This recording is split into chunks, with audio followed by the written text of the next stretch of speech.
The following is a recording of a live questions and answers session with Chris McCann that took place on Sunday, July 7th, 2013. Hello and welcome in to EBible Fellowship Sunday afternoon questions and answers time, where you can interact with us with your questions and comments related to the Bible, and we'll try to respond as well as possible by going to the Bible.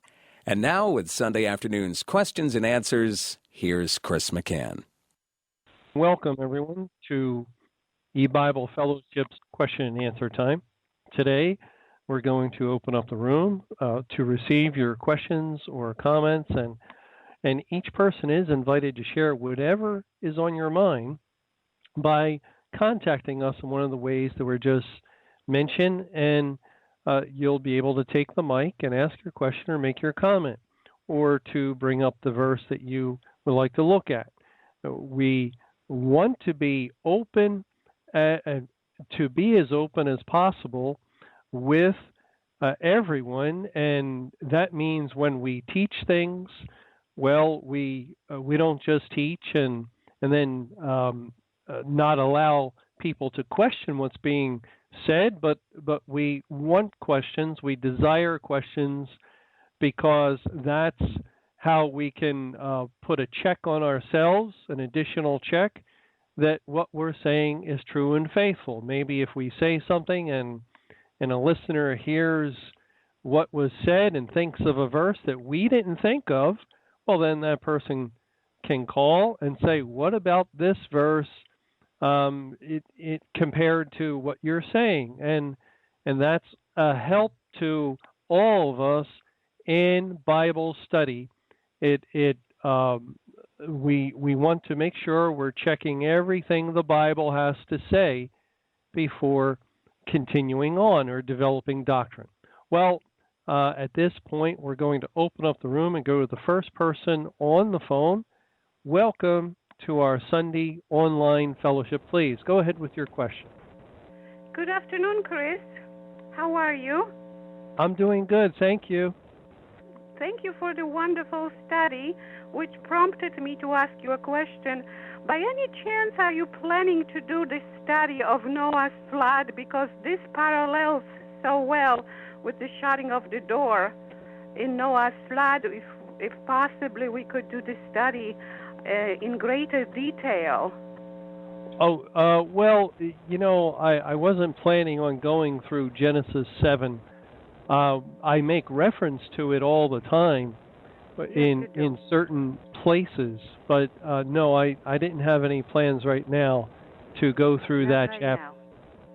Well, because it's so it's almost begging for going there and reviewing the door was shut, and then the period of time before the flood, the rain stopped, and so on and so on. There is quite a few numbers mentioned and dates and so on and so on.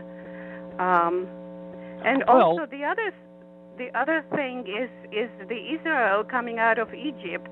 They also had to go back for 40 years, which I'm assuming was time of judgment as well, before they entered the land, the promised land. Was, well, in one way, yes, it was God's judgment upon them because they were disobedient. They didn't want to enter the land of Canaan right away. They were fearful of the inhabitants of the land, so God pronounced the judgment. All right, now you'll wander 40 years, a year for each of the days that the spies spied out the land.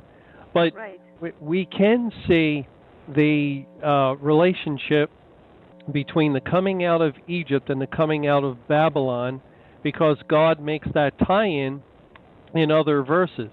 And the Jews came out of Babylon, or were set free after the 70-year period, which would point spiritually to after the Great Tribulation.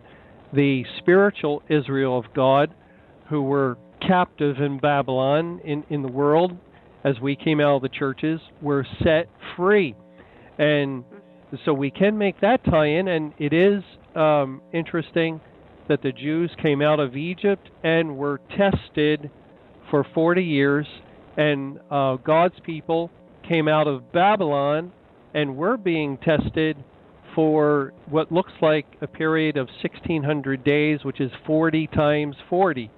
And so the test of God is in view. And also, just to tie in the flood account in Genesis 7, when the door was shut, well, God says it rained 40 days and 40 nights. So again, that the shutting of the door ties into May 21, and the number 40 comes into view with the judgment of God. Okay. Well, thank you so much. Thank you for your comments and your question. Let's go to the next person on the phone. Welcome to our Sunday afternoon question and answer. Please go ahead with your call. Yes, good afternoon. I was just wondering about the date of October the 7th, 2015, which would be the end of the last day of the Feast of Tabernacles and the end of the 1600 furlongs. Does that have, those numbers have any spiritual meaning to them, because the 10 being completion, 7 being perfection, and 3 times 515 is purpose times atonement? What's that last 3 times? 2015, I just, took the 15. 3 times 5 would be purpose times. Oh, no. No, there's no purpose. Okay. No, we don't look at the year in that way. Like, for instance, we don't look at any of the significant years in the biblical calendar that way, 7 BC or 1994, any of that. We look at the relationship from one historical point to another of the 7,000 years from the flood to 2011. Then we can break down the 7,000, but we don't break down the year 4990 when the flood occurred, or the year 2011, breaking down the numbers of the actual year. And the significance of 10,000 is from one event, May 21, the beginning of judgment, to actually it goes back May 21, 1988, as the beginning of judgment on the churches, and from that point until October 7th in 2015, after this 1,600 days, it will be 10,000 total days of judgment. So we have 2 points and a number of days that we can break down, and then it would just be multiples of 10, indicating that this is God's complete judgment upon mankind for their sin. So we always take the time span, it could be years or days, between historical events, and that's the time path, and it's that which is permitted to be broken down. Okay. All right. Thank you. You're welcome. Thank you for your comments. And let's go to the next person. Welcome to our Sunday question and answer. Please go ahead with your call. Hi. Your verse in Matthew 13, verse 30, this morning reminded me of another verse where I have a question. And the verse in Matthew 13:30 is about the wheat and the tares. I wonder if you could look at that verse.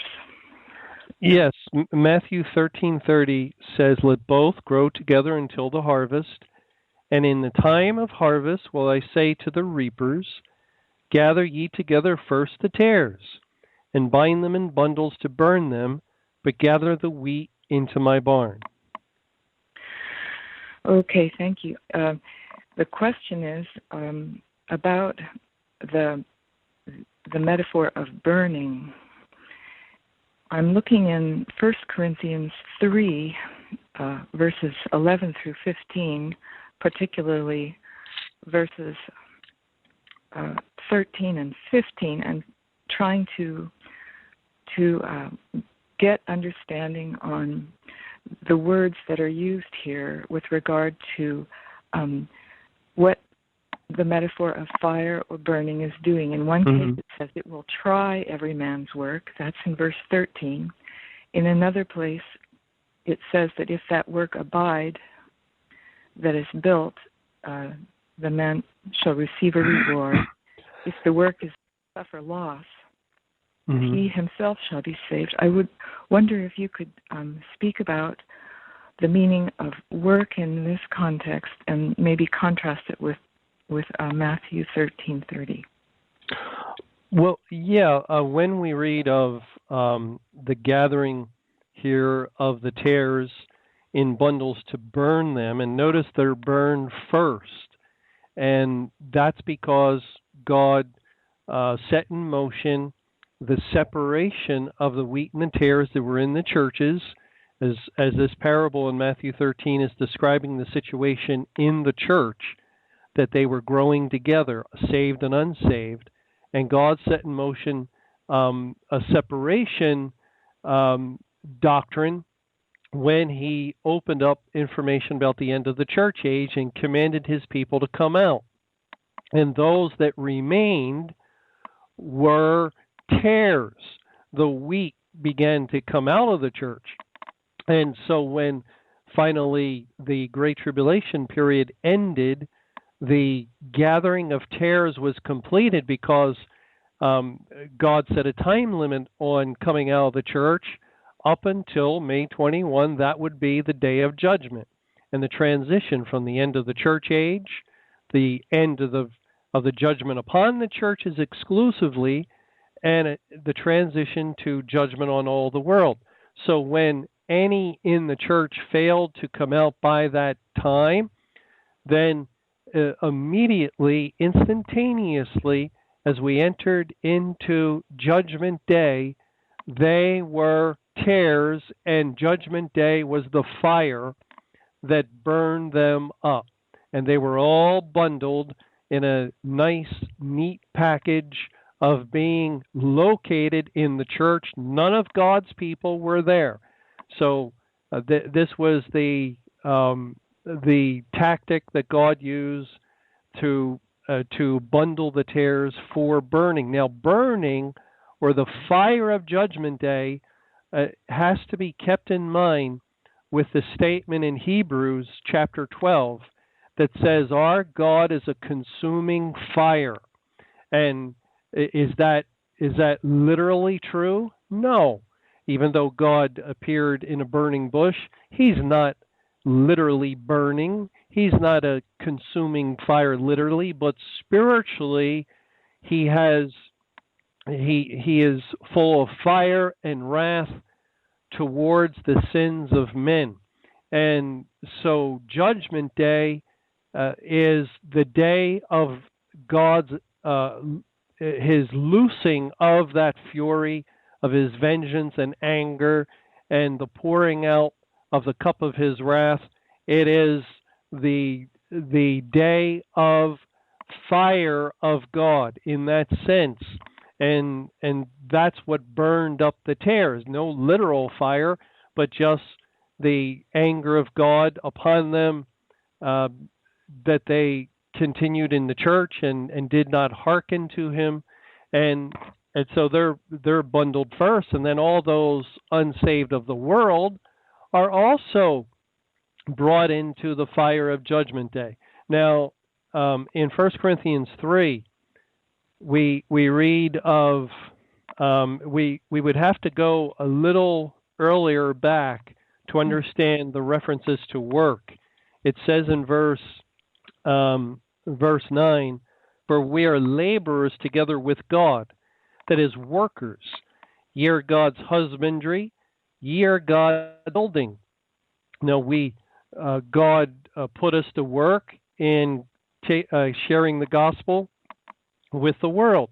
And so we labored with him because he moved in us to do that, to will and do of his good pleasure. And then the work that we labored together with him was to the sending forth of the word of God, which was spreading seed, like in the parable of the sower. We labored together with God. We we shared his word faithfully, if we were a true laborer, and with some, God blessed the seed and brought forth fruit. With others, well, the seed was snatched away. They were not elect. And so our work was in sharing the word of God, the gospel, with all these people. Now, some people worked in that sense more than others. You had some people extremely diligent in handing out tracts. Maybe they handed out 100,000 tracts in their time, or maybe they did other things to reach many, many people, and other people not so many. But we all labored together, and maybe we used our funds to support that work. And so they're also our labor, because we supported the ministry that was sharing truth. And so then God is saying here, all right, so the word of God was spread all over the earth in the days leading up to May 21. The seed was sown. Your work was accomplished. Now we enter into Judgment Day, and of those that heard the gospel, some are gold, silver, precious stones, and others of wood, hay, stubble.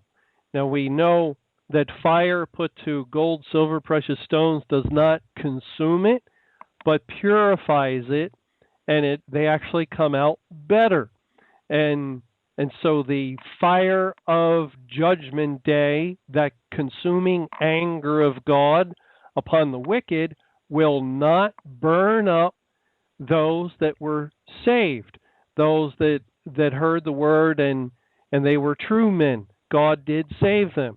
However, many are like wood, hay, stubble, and they are not saved, and the fire will just utterly destroy them, as it would wood or hay or stubble. Those elements, they cannot endure flames, and so they're people, and people that are saved or unsaved.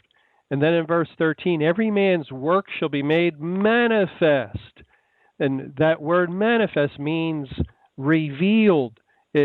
When Christ came to make manifest what he had done from the foundation of the world, he came to reveal things, to bring to light.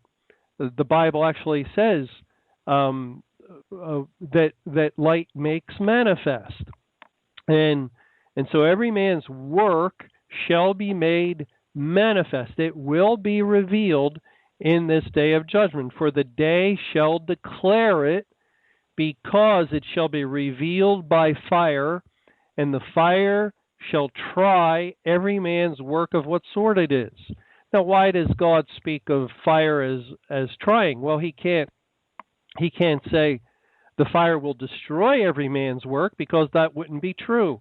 The fire is not going to destroy those good works, the vessels unto mercy.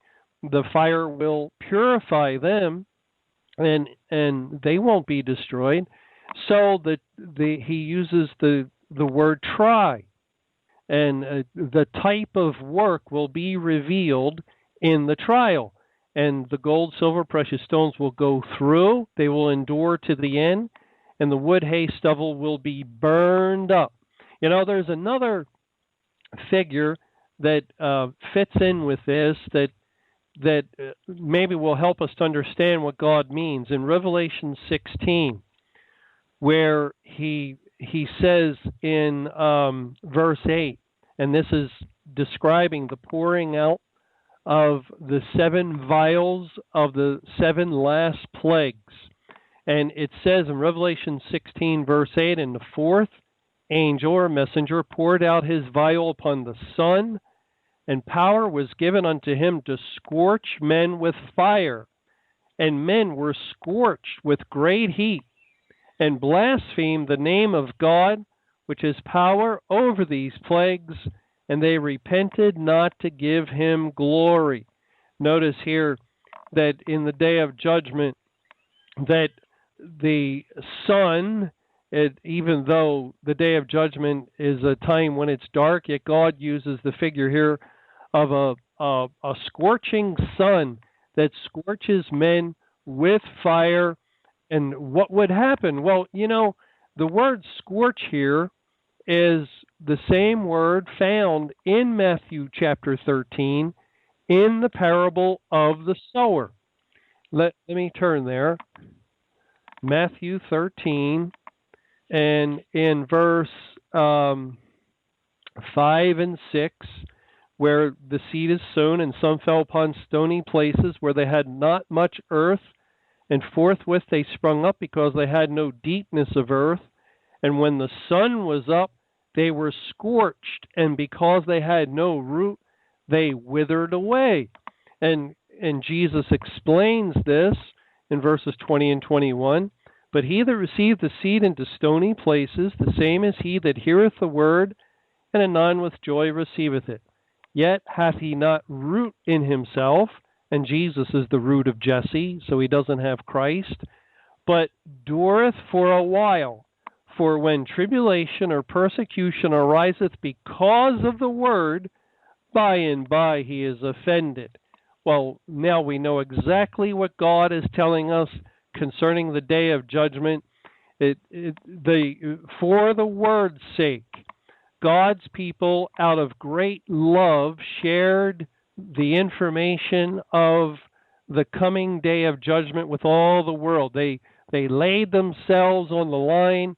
They put themselves in the forefront of the world's eye, in their family's eye, their neighbor's eye, everyone they knew. They just openly declared these things. And then what happened on May 21? Well, things did not happen as we had thought, and the world thought nothing happened. The church thought nothing happened, and even we were confused. We didn't have any idea. And the proclamation of these things became an offense to those that shared them, because tribulation and persecution arose to really a degree that we had never seen before in our lifetime. And so many were offended. And out of that offense, they turned back on teachings that are faithful and true to the Bible. They want nothing to do with a calendar. They want nothing to do with the things, the doctrines God has uncovered and revealed, and so on. They turn back to the church. They turn back to the world, because the word that they identified with became, to use the phrase, a very hot potato, and the scorching sun came down upon them, and really it was a severe beginning of the test of Judgment Day to see if they would hold fast and continue in the word. And God's people will and have continued because they have the root in themselves, and the scorching sun reveals that. And that's another way of describing the same thing in 1 Corinthians 3, where it's saying the day will reveal it. It will reveal. The fire shall try every man's work of what sort it is. What kind of work spiritually are you and I and each one that professes to be a child of God? Well, this day will reveal it. And then it says in verse 14, if any man's work abide, which he has built thereupon, he shall receive a reward. So the child of God, or the professed child of God, continues to wait on the Lord, trusting his word, and not fleeing back to the world, back to the church, or back to former doctrine, but holding the faithful word and enduring the affliction and tribulation and the test. And that will reveal that God truly did save that person. And so they abide and they receive the reward like anyone else who's saved of eternal life. And then verse 15, if any man's work shall be burned, he shall suffer loss. That is, for those of us that have shared the gospel with people. It is very disheartening. It's very sad to see people today. And I know some people very, very well, very personally. I've known some people for years, and now they've gone. And they no longer want anything to do with these teachings that they themselves would have thought were the most faithful teachings that were in the world. But the day of judgment has come, and these things became a great offense, and now they're gone. And so, yes, there is a sense of loss, even to us on this side of heaven. In the world, we sorrow for people that have gone away, but the individual that has labored together with God in the gospel, well, that person himself, his salvation isn't lost because someone he shared the gospel with was never truly saved. So he himself is saved, yet so as by fire, by the wrath of God that was poured out upon Christ, and as Christ endured these things on his behalf. But thank you for your question, and let's go to the next caller. Welcome to our Sunday afternoon question and answer. Please go ahead with your call. Hi, Chris. The chapter divisions in the New Testament, they're man-made, right? As far as I know, yes. Yeah. Is it possible that the chapter at Revelation 21:1 is a continuation of Revelation 20, and the thought that that what Revelation 20 is teaching there at the end? I don't know. I never thought of that. I really can't say for sure because I'm not caught up on the chapter division, so I think I better not comment on that. Okay. In Revelation, in Revelation 21:1, if you could read that. Revelation 21:1 says, "And I saw a new heaven and a new earth, for the first heaven and the first earth were passed away, and there was no more sea." And then that word "passed away," it makes us think that of destruction, but that word "passed away" is it's found 27 times. It's the Strong's number 3928, and it's made up of two words, para and berkamai. I don't know if I'm pronouncing that right, but that same word, for instance, is found in 2 Corinthians 5:17. 2 Corinthians 5:17. "Therefore, if any man be in Christ, he is a new creature. Old things are passed away. Behold, all things are become new." Yeah, just wondering if you could comment on that. Well, in 2 Corinthians 5:17, this is referring to God saving a sinner, and so we become a new creature because He gives us a new resurrected soul. Our dead soul is taken away, and we now have a living soul. We're alive. We have a perfect soul, and that makes us a new creature in His sight. And it says the Bible uses the figure of born again.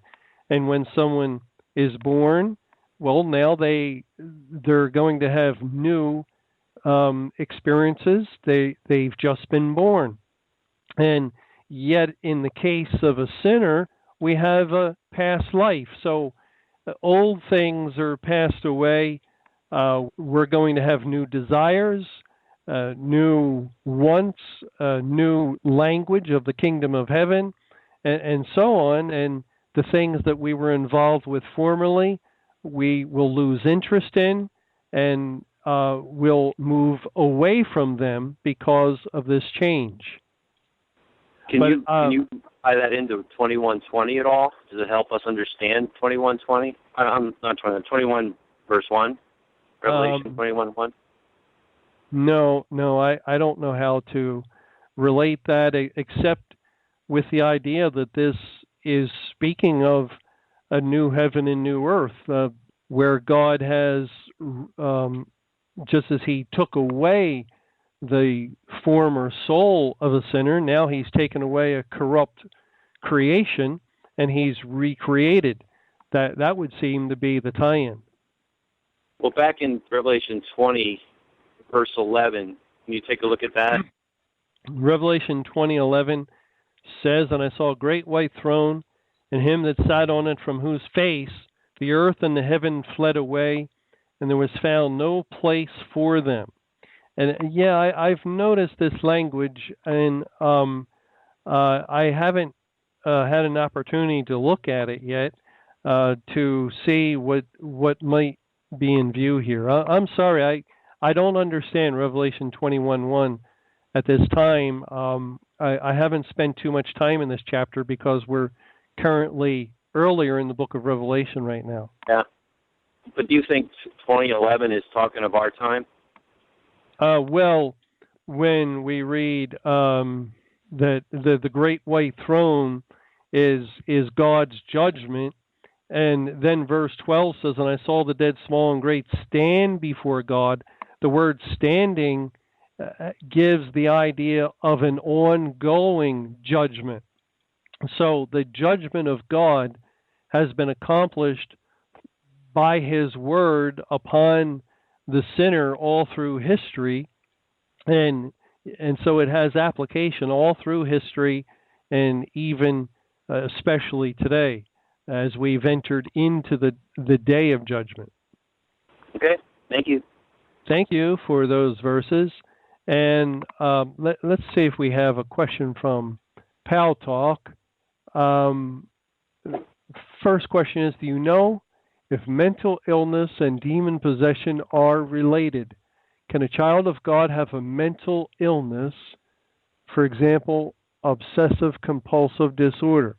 Well, we don't want to make any kind of tie-in with mental illness and demon possession, because it's possible that someone's mental illness might be just that, and they could have something physically wrong with the workings of their mind, and so it turns out that they have some kind of disorder, anxiety issues, or depression, or other things, and that would have nothing to do with demon possession, and so it's far better never to make that kind of identification, because it would only be a guess.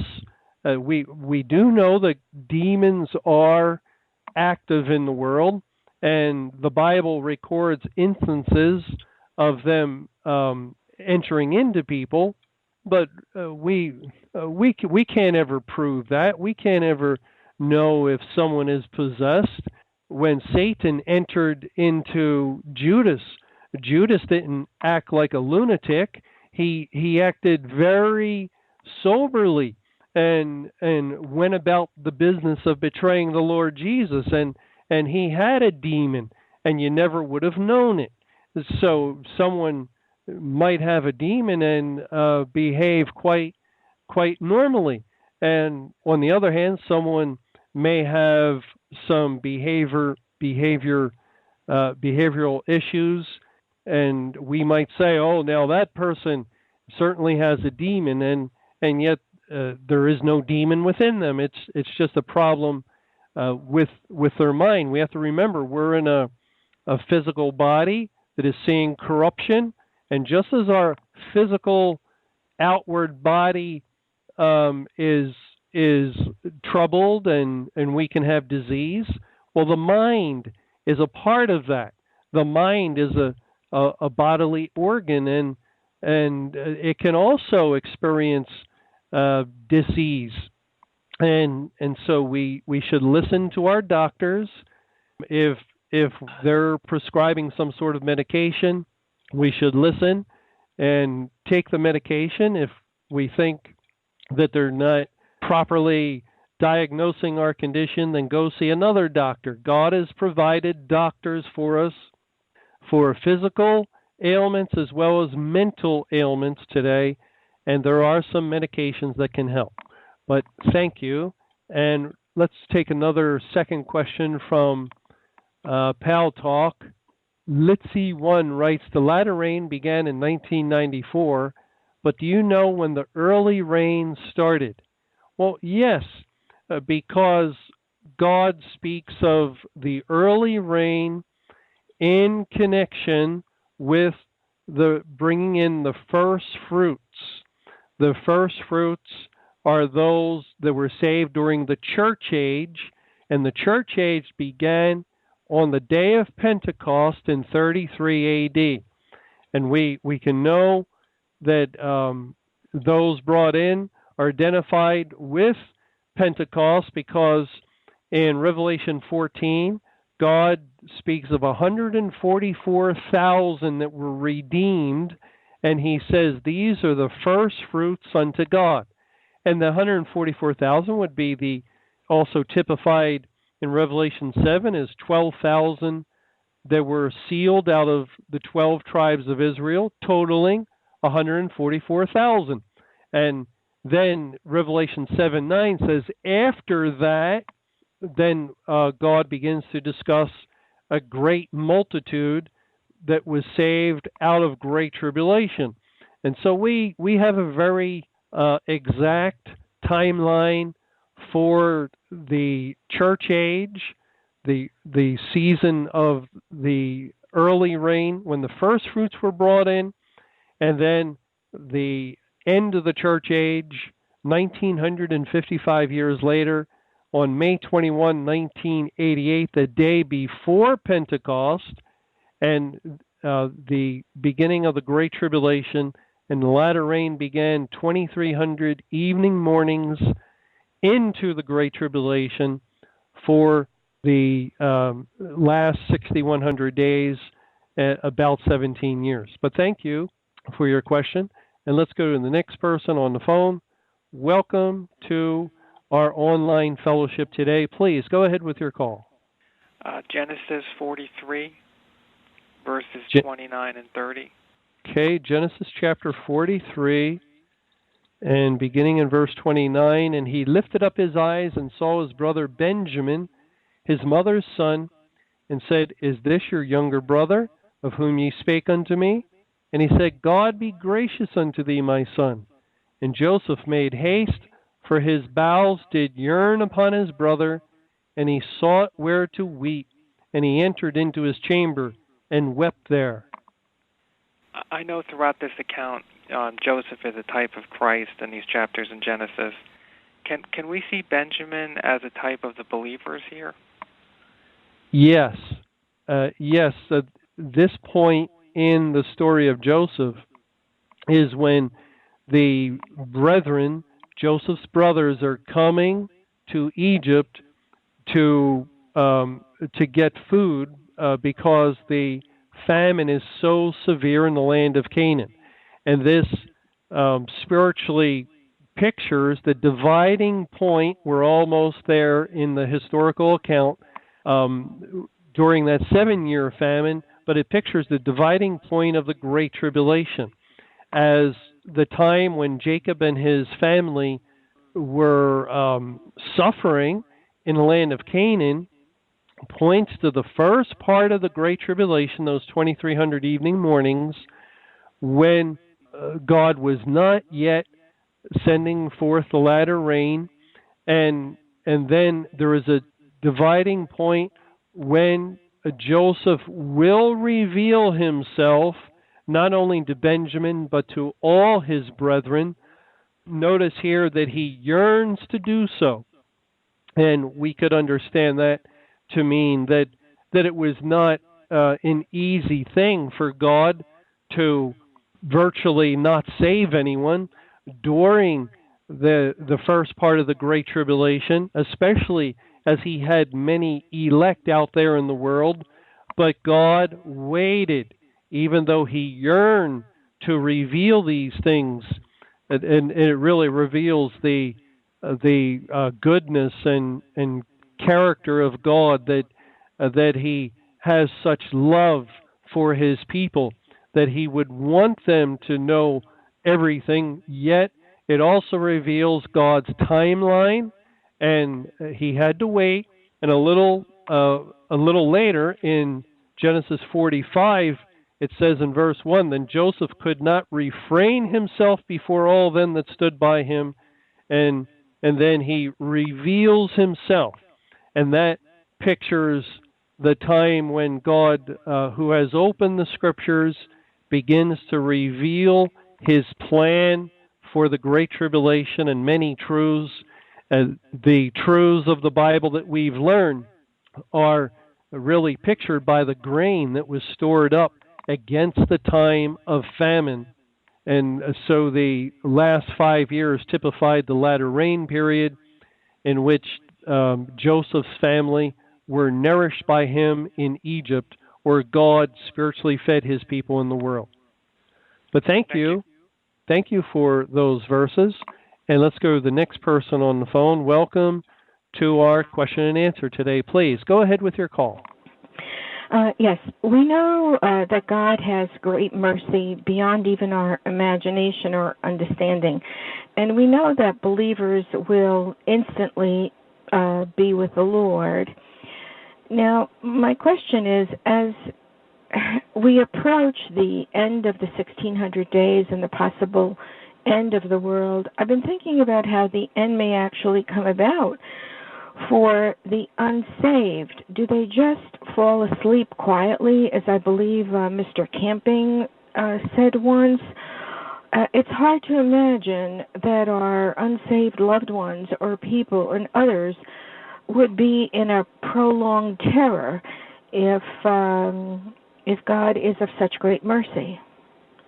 Well, we can know for sure, and again, there's no need for us to make absolute statements concerning the 1600 days, but concerning the day of judgment, which there's a good possibility may continue for 1600 days, that the character of the day of judgment is spiritual throughout.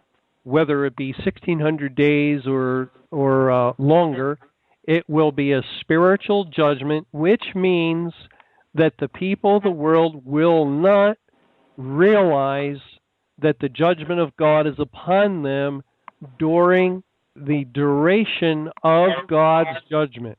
So we can look at the church, because they drank of the same cup that God is now giving to the world.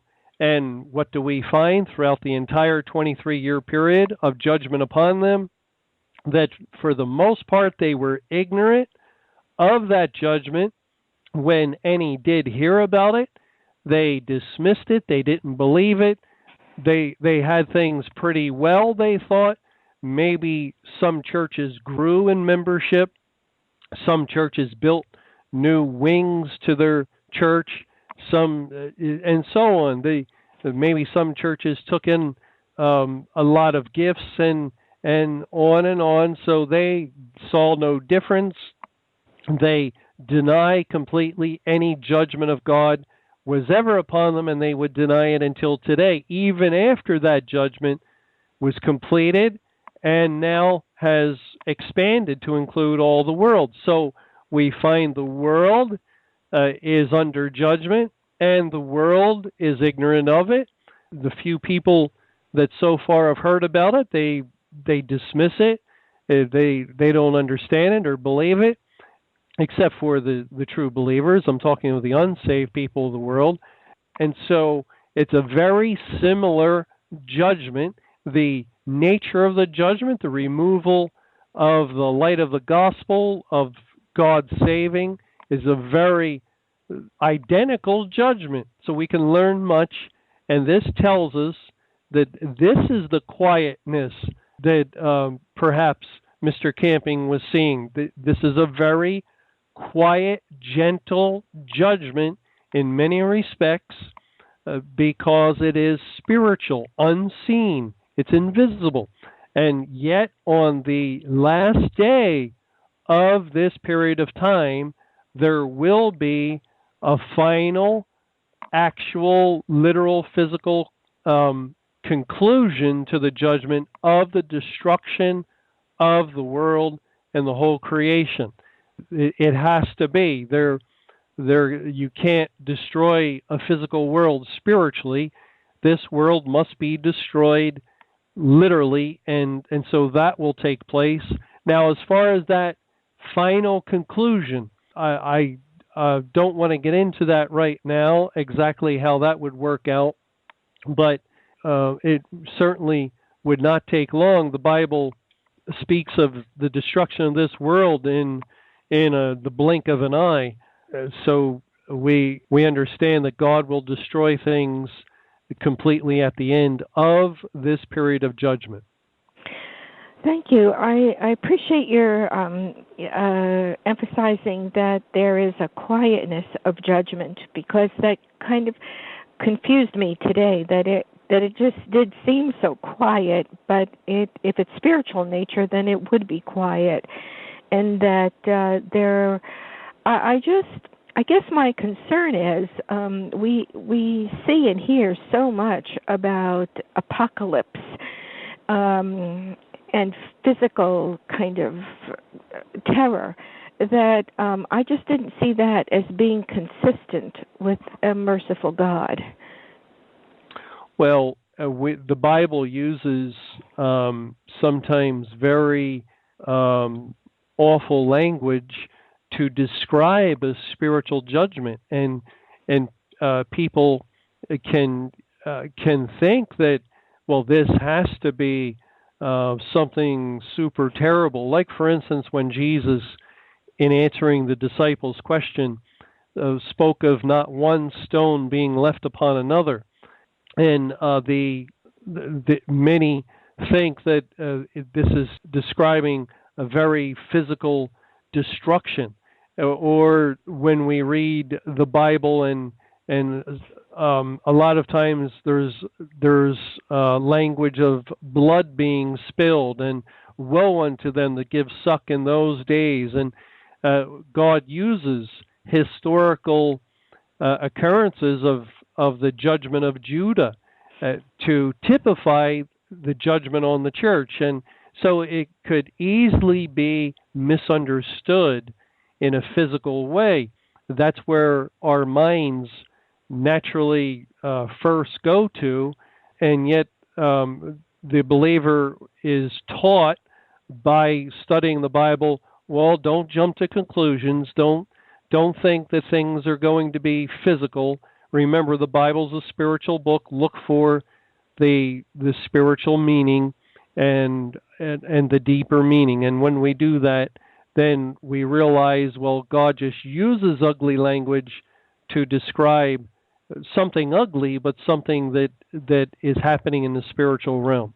But thank you for your question and comments. And let's go to the next person on the phone. Welcome to our Sunday afternoon question and answer. Please go ahead with your call. Yes, I would like to know if you have any information concerning Brother Gunther von Aranger. I mean, he was spot on teaching leading up to May 21st about the coming events, and I haven't heard from him recently. I'm wondering if you have any information about him. Well, Gunther has moved to California, so he used to live in Ohio, and so we we don't have opportunity to have him visit us since his move, and he is on family radio sometimes. I'm not sure of the times, but I really can't say much more than that. Thank you. You're welcome. Thank you for your question. And let's take another question from Pal Talk. Marie writes, could you compare Revelation 22:10 to Revelation 10:4 and Daniel 8:26 and explain, please? Revelation 22:10 says, and he saith unto me, seal not the sayings of the prophecy of this book, for the time is at hand. And then Revelation 10, verse 4, and when the seven thunders had uttered their voices, I was about to write, and I heard a voice from heaven saying unto me, seal up those things which the seven thunders uttered, and write them not. And Daniel 8:26, which says, in the vision of the evening and the morning, which was told is true, wherefore shut thou up the vision, for it shall be for many days. Well, let's start with Daniel. God here is, as he does later, he's commanding Daniel to shut up the vision because he's using Daniel as a figure really of Christ, because Daniel doesn't have any control over shutting up a vision or sealing the book, as God tells him to do in Daniel 12. Seal up the words, Daniel, till the time of the end. Well, how can Daniel seal up the Bible throughout history, even after he's gone? Only Christ can do that. And so God is just using him to teach that particular truth. And so when God gave information to Daniel concerning the end of the world, it was shut up or sealed. And they're really an excellent picture when we follow the word shut up. It leads us to the book of Genesis and a description of a well of water that the Philistines filled with dirt and shut up the well. And that's a good illustration of what God did with the Bible. Is the Bible is like gospel water, and so God filled up the scriptures in that sense, dirt covering over the water like in a well. And if you put enough dirt down there and rocks and things, when people come to the well and they lower the bucket and they pull up the bucket, what do they get? They get a bucket of dirt and rocks. And a thirsty traveler might, in discouragement, maybe jump down there and dig a little bit. But when God, of course, closed up his word, he made certain no one could get to the truth of the things he wanted hidden. And so the traveler quickly gets discouraged and continues on. That's how the Bible has been all through history, yet the water has always been there, underneath things and hidden. And it was at the time of the end that God opened up the well and revealed the water that was always there. And that's basically what Daniel is speaking of. And Revelation 22:10 is telling us of the day of the time of the end, when the seals upon the scriptures were removed and the book is open. Now in Revelation 10, we have to start in verse 2, because it says there, and he had in his hand a little book open. Now literally, the Greek tense causes this to read, having been opened. That he had in his hand a little book having been opened. And the little book is referring to the Bible. And so this is letting us know that Revelation 10 is discussing things that occur after the opening of the scriptures at the time of the end. And God took the seals off the Bible, all 7 seals, by the beginning or at the time of the beginning of the Great Tribulation. And so then these 7 thunders utter their voices. And verse 4 says, and when the 7 thunders had uttered their voices, I was about to write, and I heard a voice from heaven saying to me, seal up those things which the 7 thunders uttered, and write them not. And I'm not prepared to discuss this right now at this time. It's something that I'm continuing to look at, and I'm glad that in our study of Revelation we have a little time before we get to chapter 10. But thank you for these verses, and let's go to the next person on the phone line. Welcome to our Sunday online question and answer. Please go ahead with your call. Hi, Chris. Can you hear me? Yes, very well. Hi. The reason I'm calling is regarding the verses and the chapters in the Bible. It just doesn't sit well with me when I hear people say it's not of the Lord that men put it together.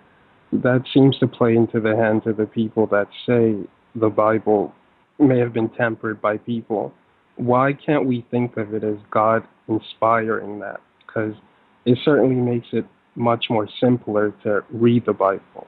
Well, the problem is that when we speak of the compilation of the Bible as God inspired, there are errors in some of the translators, even the most faithful translations like the King James, and so that means there could be a mistake. And in the translation, if there could be a mistake in the translation, well, then there could be a mistake in judgment as far as where to put a chapter break or something like that. So I wouldn't say that the the outer trappings of the Bible, the formation of the chapter divisions or the translation into any language is inspired. Okay, just so I understand, you're only referring to the chapters and verses, not of the actual words going into what book. Oh, right. Yes. There's no question that the things Daniel wrote, or God moved Daniel to write, and there's no question that perhaps Isaiah wrote some of that. No, it's just a matter of in the book of Daniel, or in any book of the Bible, when we come to Revelation 10, verse 11, and then chapter 11 begins, well, the question was, could there be a continuation? And maybe the thought continued into the next chapter. It had nothing to do with the mixing of books. All right, thank you. You're welcome. Thank you for your call and your comments and question. Let's go to the next person on the phone. Welcome to our Sunday afternoon question and answer. Please go ahead with your call. Matthew 8:25 to 26. Matthew chapter 8, beginning in verse 25, says, "And his disciples came to him and awoke him, saying, Lord, save us, we perish. And he saith unto them, Why are ye fearful, O ye of little faith? Then he arose and rebuked the winds and the sea, and there was a great calm." About the sleep, that Jesus was sleeping during the storm, and he rebuked the disciples. And so does he want us to sleep? What does this mean, this kind of a sleep? Well, it's interesting that he's in a ship and asleep during a storm, because that reminds us of Jonah. Jonah was on a ship heading to Tarshish, fleeing from the presence of the Lord, and a storm arose at sea. Very similar, and when the men of the ship went to sea, or let me turn back there, make sure I accurately describe it. In the book of Jonah, it says in Jonah chapter 1, in verse 4, "But Jehovah sent out a great wind into the sea, and there was a mighty tempest in the sea, so that the ship was like to be broken. Then the mariners were afraid, and cried every man unto his God, and cast forth the wares that were in the ship into the sea, to lighten it of them. But Jonah was gone down into the sides of the ship, and he lay and was fast asleep. So the shipmaster came to him and said unto him, What meanest thou, O sleeper? Arise, call upon thy God, if so be that God will think upon us that we perish not. And so we have a very similar situation as far as being on a sea during a storm. And as Christ was sleeping in the ship, so was Jonah. And it so happens that Jonah is used as a type of Christ, as the mariners are told by Jonah himself that the storm is because of him. So take me up and cast me into the sea. And there the sea is picturing the wrath of God, the wrath of the vengeance of the law of God upon sinners that will destroy all those in the ship. And here the ship would be, as the apostles are in the ship and these mariners in the book of Jonah, picturing the people of God that need an atonement. They need an intercessor, someone to die on their behalf to satisfy the angry God and the demands of his law. And so Jonah is cast into the sea, and the sea ceases from its raging and becomes calm. And here in Matthew 8, O ye of little faith, and he arose and rebuked the winds and the sea, and there was a great calm. Notice it says that he arose, and that's a word often used in association with the resurrection. So it's pointing to Christ, who also is sacrificed for the sins of his elect and rises again to calm the wrath of God and to settle the sea in order that it be calm unto them, and then they can continue their journey. Okay, thank you. You're welcome. Thank you for those verses. And we have another question on Pal Talk. Melanie writes, can Isaiah 30:18 and 40:31 be applied to the Christians today as we wait for the Lord in the last days? Let's read Isaiah 30 and verse 18 says, and therefore will Jehovah wait that he may be gracious unto you, and therefore will he be exalted that he may have mercy upon you, for Jehovah is a God of judgment. Blessed are all they that wait for him. And also Isaiah 40:31, but they that wait upon Jehovah shall renew their strength. They shall mount up with wings as eagles. They shall run and not be weary, and they shall walk and not faint. Well, yes, we notice that God speaks of himself waiting and in order to be gracious to us, and that he may have mercy. And you know, God still has to complete his salvation plan. That he must, through additional mercy, grant us the salvation of our physical body. And the resurrection of our body is an act of salvation. It is the completion of God's salvation plan. And God is waiting for that point, and we must wait with him until he finishes his program for the day of judgment, until he completes all these things. And so, yes, that verse applies to today. And the other verse that speaks of waiting upon the Lord and mounting up with wings, well, that could have application at any time, but certainly it also applies to what's going on today. But thank you for those verses, and let's go to the next caller. Welcome to our question and answer time today. Please go ahead with your call. Hi, Chris. I just have a really simple question, actually. Do you know if Mr. Campbell is okay health-wise? Well, no. Actually, I haven't heard anything lately concerning Mr. Camping's health. So I'm sorry, I can't say. Oh, okay. Thank you. You're welcome. Thank you for your question. And let's go to the next person on the phone. Welcome to our question and answer time. Please go ahead with your call. Hi, Chris. Regarding Revelation chapter 21, verse 1 that you were speaking about earlier, where God says, and there was no more sea, does the sea represent judgment and or wrath?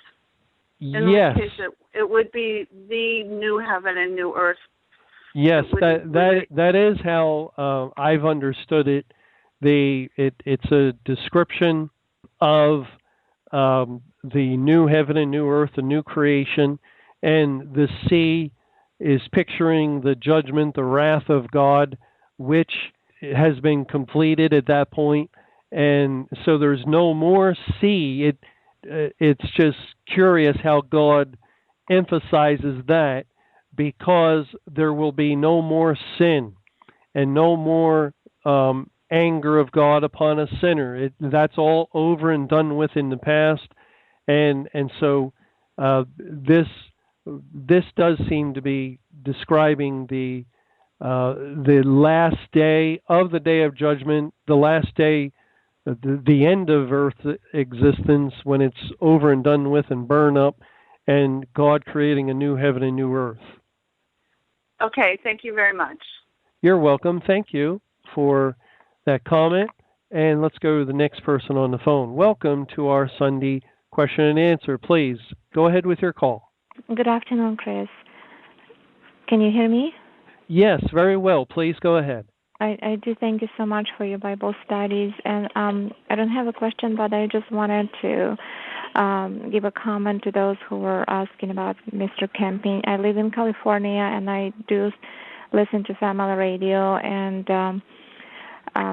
they air new messages by Mr. Camping, and they're just like encouraging messages, like as far as how do we live in this world, like just it's not like a Bible teaching or Bible studies like he used to do, or like how you do it now. But they're new recordings. They're not all recordings. They do air like prior Bible studies, like studies on Jeremiah, and but there are new, like about 20 minutes increment of, and they air them 3 times a day. So I think, like, judging from that, I think Mr. Camping's health is well, and so he's able to record new messages. And I know Gunther Haringa also does Bible study. Currently, he's doing study on Psalm 110, and they are aired over the family radio, I know, on Sunday. I'm not sure if they're aired during the weekday, but that's as far as what I hear on family radio, and they do air a lot of, nice songs and music, and they do minister to me. I know personally that I can share that God is using family radio a little bit another way, just to feed the sheep at this time.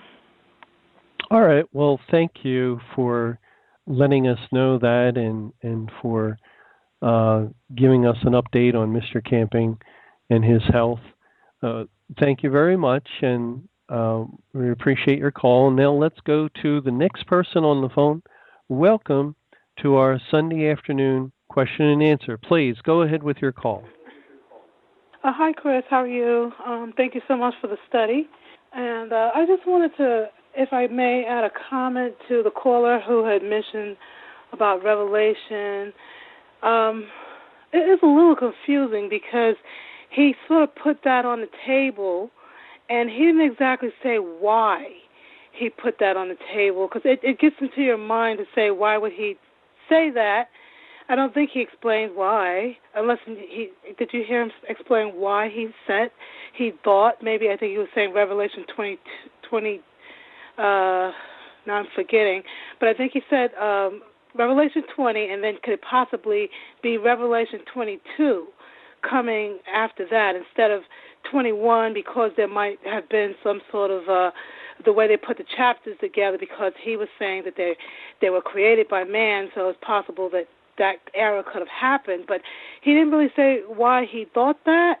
And I almost want to say, if you don't exactly say why you thought that, I would almost want to say no. More than likely, that's probably not the case. But am I just, I don't know, maybe I'm just being picky or whatever? Well, actually, that was a follow-up call to our Q&A on Friday night, where he did present the idea of why he was thinking that. And so it was just a continuation. You probably didn't hear the earlier call.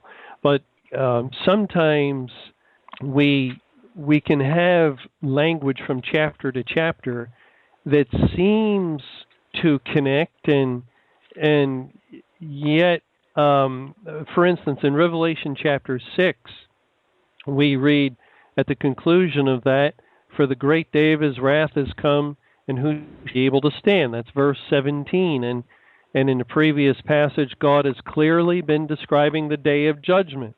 And then it says in chapter 7, verse 1, "And after these things, I saw 4 angels standing on the 4 corners of the earth," and now God's going to describe really the picture of holding back until the 12,000 from 12 tribes of Israel have been sealed, and the great multitude has been brought in.